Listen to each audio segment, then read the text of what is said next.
Salve galera, aqui é o César, eu sou professor de História e hoje nós vamos fazer a correção da semana 1 do PET do segundo bimestre da turma do sexto ano. Então você que já está vendo esse vídeo aqui logo no começo do bimestre, não deixa para depois, já começa a fazer a correção das atividades. O quanto antes você começar é melhor. Para você que já abriu o PET, você viu que nesse bimestre nós temos 6 semanas de atividades e as atividades estão bem extensas. Vocês podem ver que os vídeos vão ficar bem maiores do que o do bimestre passado. Então já comecem a fazer as atividades o quanto antes para já adiantar isso.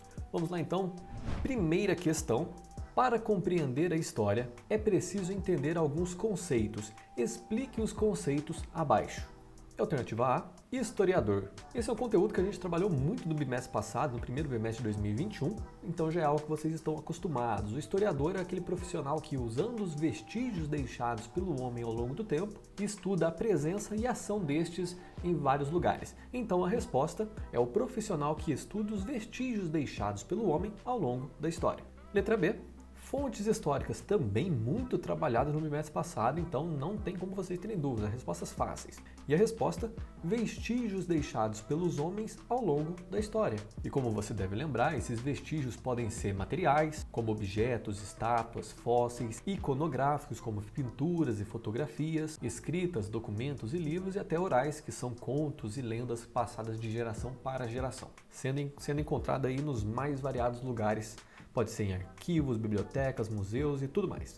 Letra C, fatos históricos. E a resposta são os acontecimentos estudados pelos historiadores, que são estudados também por meio de fontes históricas. Sem as fontes a gente não consegue compreender e estudar esses fatos históricos. No mais, é importante também lembrar que não existe uma única versão desses fatos históricos, né? Vai depender dos interesses e das interpretações da pessoa que está analisando esse fato histórico. Letra D, rupturas, que são as mudanças percebidas na passagem do tempo, porque ao longo da história muitas coisas mudam, né? Por exemplo, na Revolução Industrial, as pessoas tinham um trabalho manual para fazer os determinados itens, os itens manufaturados, e depois a gente vai ter a inserção das máquinas na linha de produção.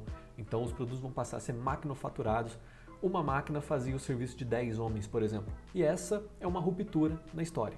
Letra E, permanências, são as permanências percebidas na passagem do tempo, que são, por exemplo, que mesmo a Revolução Industrial inserindo as máquinas, muitos ainda vão continuar fazendo o trabalho artesão, o trabalho manual. Então até hoje, nos dias atuais, ainda existe o artesanato.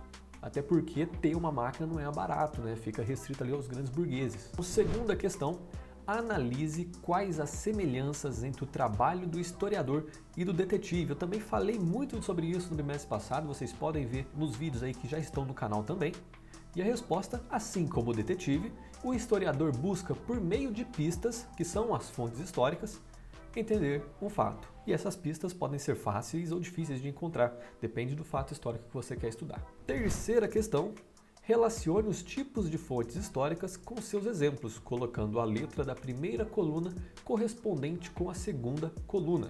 Então aqui na primeira coluna nós temos fonte escrita, fonte material, fonte pictórica ou visual, fonte oral e fonte audiovisual, e os exemplos ali na segunda coluna, fotografia, entrevista, baú de madeira, carta ou filme. Questão muito fácil também, muito simples, já citei aqui alguns exemplos. Fotografia então é uma fonte visual, letra C. Entrevista é uma fonte oral, letra D. Baú de madeira é uma fonte material, uma carta é uma fonte escrita e o filme é uma fonte audiovisual. Também muito simples essa questão. Já vamos para a próxima. Quarta questão. Imagine que daqui a 100 anos, um historiador decida estudar o Brasil de 2021. Cite 3 exemplos de fontes que ele poderia usar. Essa é uma resposta pessoal aí, mas você pode colocar as mais diversas fontes. Pode ser um jornal, fotografia, discursos orais de presidente, governador ou prefeitos, que eles têm feito muitas nesse período para relatar, fase roxa, fase vermelha, fase amarela, então eles deixam muito esses registros que podem ser estudados lá na frente para a gente analisar justamente essas rupturas e permanências. Quinta questão, com base na leitura do texto desta semana, explique por que na história existem verdades ao invés de uma única verdade. E a resposta é, pois depende das experiências e interpretações de cada pessoa. Cada pessoa se constitui enquanto sujeito de um modo diferente. Cada um tem a sua vivência, tem as suas memórias, tem a sua história, então isso tudo vai influenciar a pessoa em alguma determinada decisão e, consequentemente, isso influencia a pessoa na análise que ela vai fazer de determinada fonte. Mas claramente nenhuma delas está errada, são apenas diferentes. Sexta e última questão, escreva um parágrafo refletindo a seguinte questão: por que é importante estudar história? E a resposta aqui de uma forma bem simples, um parágrafo curto aí para ninguém achar ruim. Estudar história é importante, não só para entender o passado, mas olhar o passado para compreender o presente. Como já muitos historiadores já falaram, a incompreensão do presente é fruto da ignorância sobre o passado. Se nós não estudarmos o passado, o que aconteceu e como aquelas pessoas lidaram com um determinado fato, nós não vamos saber lidar com os problemas atuais. Então, turma, essa foi a correção da primeira semana do PET do segundo bimestre da turma do sexto ano do Ensino Fundamental 2. Bastante questão, embora sejam fáceis, são 6 questões, tem que escrever um pouquinho aí. E as outras semanas vão seguir a mesma linha com bastante questão, então já adianta aí para não deixar para depois.